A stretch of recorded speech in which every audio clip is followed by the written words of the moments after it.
Because you just read the words of a bunch of guys that you never met, and you just take it on faith that everything they wrote was true. And what makes you think what your scientists are writing is any more truer than my saints? Because there are volumes of proven data, numbers, figures. Have you poured through the data yourself? The numbers, the figures? Well, no. No. Oh, interesting. So let me get this straight, Mr. Reynolds.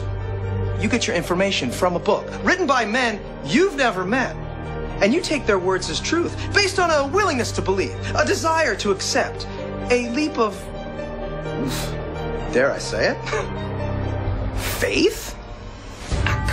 Come on. Look, I mean, I don't even know how I'm supposed to respond to that. Like, come on. I rest my case. Always question the scientists and their foundations. At the moment, modern physics is not making a lot of sense. What is everything made of? Well, oops, there's about 95% stuff we don't know. Philosophically speaking, it's very uncomfortable. Because if the Earth is in the center of the universe, that means that somebody put it there. Matter tells space how to curve. Space tell... Did I get that right? The science community is ignoring a lot of the things that we're looking at, and so normal people are going out and doing experiments. And one of the experiments has turned up an amazing fact that we've not been told, and it destroys the whole idea of this heliocentric system, and that is the moon. Now, you can actually measure the temperature of the moonlight next to the temperature of the shade of the moonlight, and you'll find the moonlight is colder than the shade, the opposite from the sun.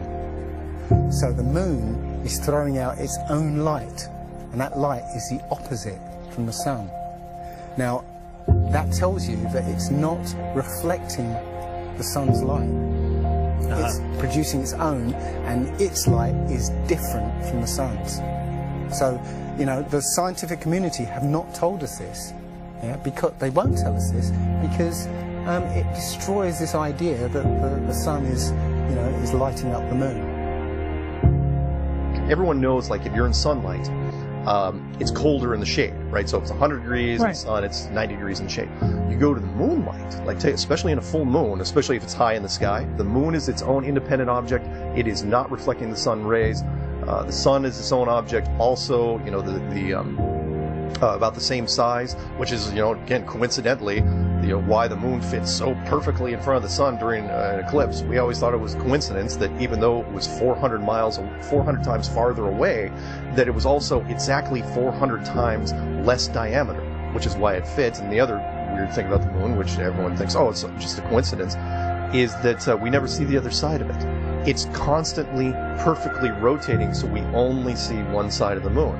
Exactly one side. It's not like we have like a quarter of a degree every 5 years or half a degree here and there. It's always the same side. There are no coincidences when it comes to this system. It was deliberately built, but I think it was deliberately built to be detected. And I think we were naturally supposed to figure this thing out maybe as late as the 1970s, but the government figured it out first, and they have been spending a heck of a lot of money trying to keep it a secret. The other question is, well, how come ships don't go off the sea if it's flat? How come ships don't fall off the edge? Well, here's why you don't fall off the edge. There's a 200 to 300 foot high wall that is the border that Scripture says is keeping everything in. Nothing's going past that. Because they don't want you finding out what's beyond. It's a 20,000 foot sheer wall of ice, but that's never stopped me before. Risk? Of course I'm aware of the risks. Thank you for your concern. Physics. Why objects move on a ball spinning 1,000 miles an hour while it's going 26,000 miles around the sun. Basically the model we accepted right now. The sailor thinks that he's traveling around the Earth this way, when in effect he's traveling around the Earth this way. They began flying it around the world, from Abu Dhabi last year, with stops in India and China, then across the vast Pacific. Does running around your neighborhood prove that the neighborhood is round? I was an airline pilot for Delta for 26 years. A pilot's primary flight instrument is his artificial horizon, which he has to be maintained level to keep from climbing and descending. From a cockpit, weather permitting, I could see hundreds of miles in all directions, viewing cities connected by roads across the flat plain as far as the eye could see. If a pilot is flying around the curve of the Earth, then he should be dipping the nose down, and every 5 minutes he should be dipping the nose down to stay around the curve. That's absolute proof that a plane flies over a flat surface rather than a curved one.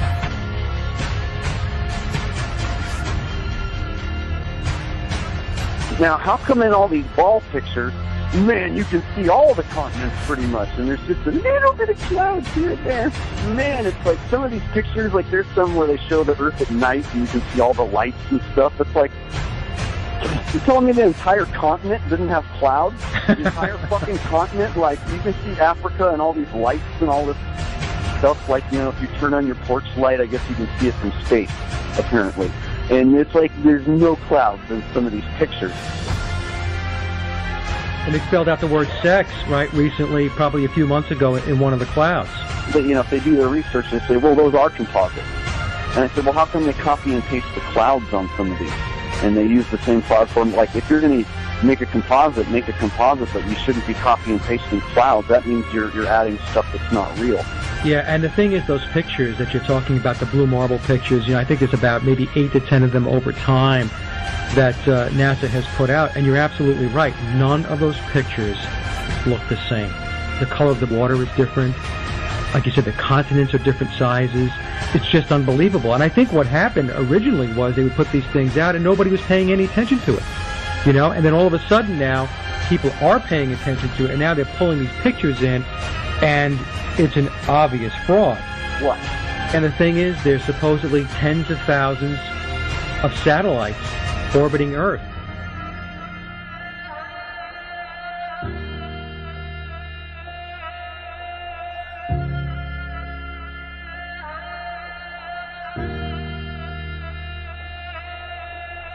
We can't get any close-ups of Earth. We can't get a view of Australia with the buildings upside down.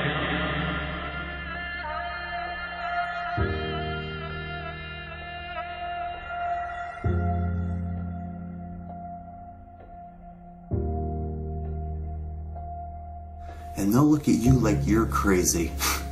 But really, you're the sane one for asking real questions. I was taught schoolbook bullshit in public school, and somehow I was able to break free and free my mind. You know how I did it? I watched NASA rockets explode a bunch of times.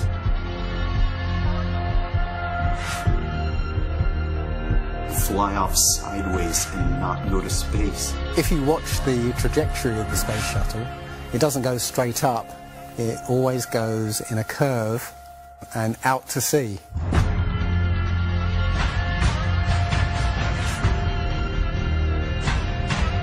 The point is, they actually go horizontal. The space shuttle goes horizontal. It never goes any further up. It goes horizontal, very, very low down in the atmosphere.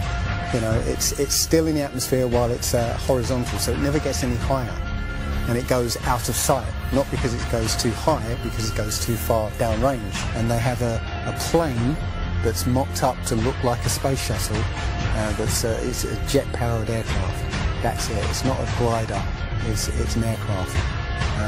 And that's what they're fooling us, taking billions of dollars in and giving us images and fake planes for that 10 billion, you know, however many billions of dollars it is.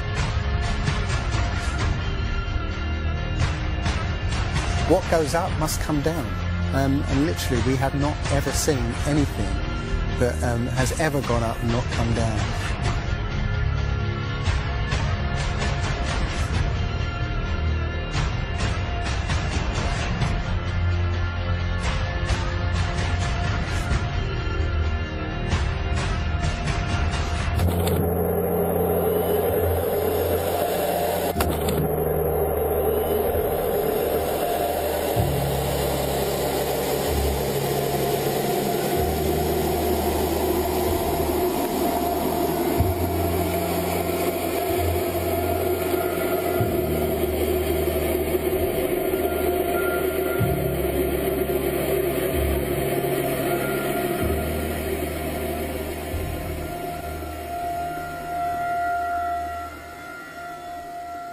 One thing I really want your generation to embrace is that the Earth is a closed system.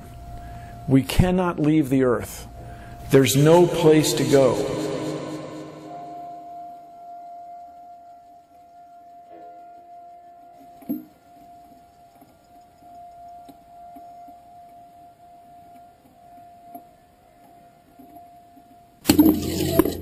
Rockets don't have brakes.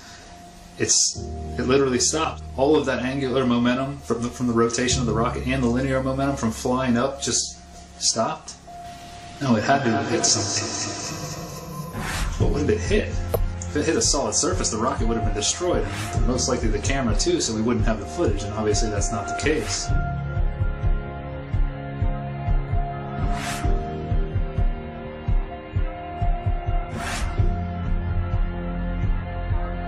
Kicks and deals.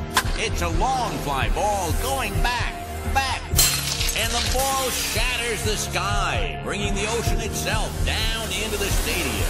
Oh, Simpson just broke this dream's reality wide open. I know we have still not shattered that highest and hardest glass ceiling, but someday someone will, and hopefully sooner than we might think right now.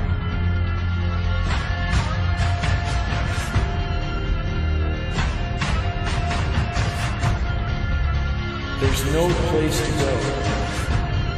Although we weren't able to shatter that highest, hardest glass ceiling this time, thanks to you, it's got about 18 million cracks in it.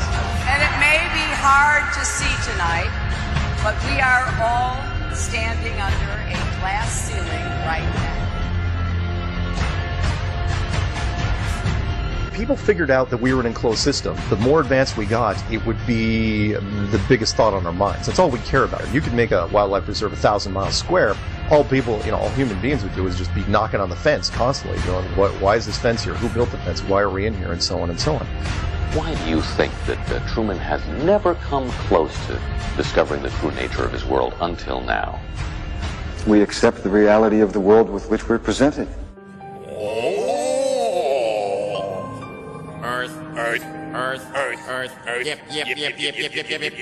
Earth. Yep. Earth. Yep. Oh. Earth. If you start here, and you go around long enough in the same direction, you wind up in the place you started from. Yes, Thomas? Why don't we fall off when we walk underneath, Miss Sarah? Because of a force called gravity. What does gravity look like? Gravity is something we can't see, but we know it's a great invisible force that keeps us all here on Earth. It's a natural force that keeps us all from flying off into space. We were always told that the world is flat. You were told right. Don't listen to her. I've been patient with you, Sarah. Lord knows I've been patient. But now your words have revealed you. The law of gravity was discovered by Sir Isaac Newton in 1687. That's almost 200 years ago, Uncle Evan. But there is only one law. The law of God. What is gravity? You have no idea. Okay, next question. Wow. No, here's the difference. We can describe gravity. Okay. We can say what it does to other things. We can measure it, predict with it. But when you start asking, like, what it is, I don't know. Einstein, in an Einsteinian answer, we would say gravity is the curvature of space and time. And objects will follow the curvature of space-time, and we interpret that as a force of gravity. That's probably the best answer I can give to a what is gravity question, or why is there gravity. That's the best I can do there. I think that's a good start. What? You know how everybody believes the world is flat, like a pancake? Well, they're all wrong. The world is actually round, like an orange. The world is an orange. And? Well, that's it. It's a great idea. It's one of my best ones. Yeah. Here's the picture of the Earth from space. There it is. Since you were a kid, you've seen this image. But you've never seen it from that point of view. You've never seen that with your eyes from that scale of a model, that point of view, from outside of the planet's surface. What's the point of this grand deception? I think Eric Dubay explains it best.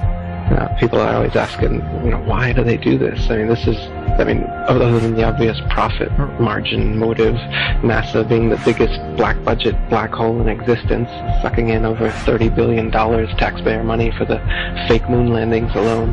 Nowadays, hundreds of billions of dollars, and not just NASA, but RASA and all the other fake space organizations around the world giving CGI images for hundreds of billions of dollars. You want to put something in context. If you want to do something with $3.5 trillion, you can do whatever you want. Now, let's see. How do we go about proving that? Go to the seashore. Go to a seashore. Watch. As ships sail away, they don't disappear all at once. No, first, the bottom will disappear. See, the bottom of the ship is gone. Now we can see midway up, and then the whole thing disappears. Now, ships came back. They didn't fall off the table. So people realized that the world is curved. I mean, it's a big curve, but it's curved. So, the process of testing claims, the world is flat, the world is round, is what we call science. Now, if you have a claim that can't be tested, that's what we call pseudoscience. Extraordinary claims require extraordinary proof. Extraordinary claims require extraordinary proof. Boats don't disappear over the curvature of the horizon. Boats disappear due to perspective. All you have to do is go to the beach, watch a boat disappear from your eye, and then whip out your telescope, your binoculars, or your high-powered zoom on your camera, and you can pull the entire boat right back into view. Whole mass and all. Yeah, that's right. You think the boat disappeared? Just whip out your telescope, your binoculars, or your zoom camera. You bring the entire boat back into view, completely debunking everything Coy just told you. We've always believed that there was a Garden of Eden. I believe in God. I believe the universe was created by God. We realized that maybe Earth is more special than we thought after all, but for a different reason. We live at a very special time. Life is extremely special. This idea that we're not in any special place in the universe, there's something wrong with that. They went to the North Pole in the 1900s. This is 1482. Nobody went to the top of the globe, to the bottom, or flew up, or built a skyscraper. It's funny that we said that this is what we're in right now, this is what we're on, before any instrument approved. This is the first time we actually had like an instrument of flight, actually go high enough to actually fucking check out if what we agreed to 500 years ago was real. So if they were wrong, after 500 years, the question is, would they tell you?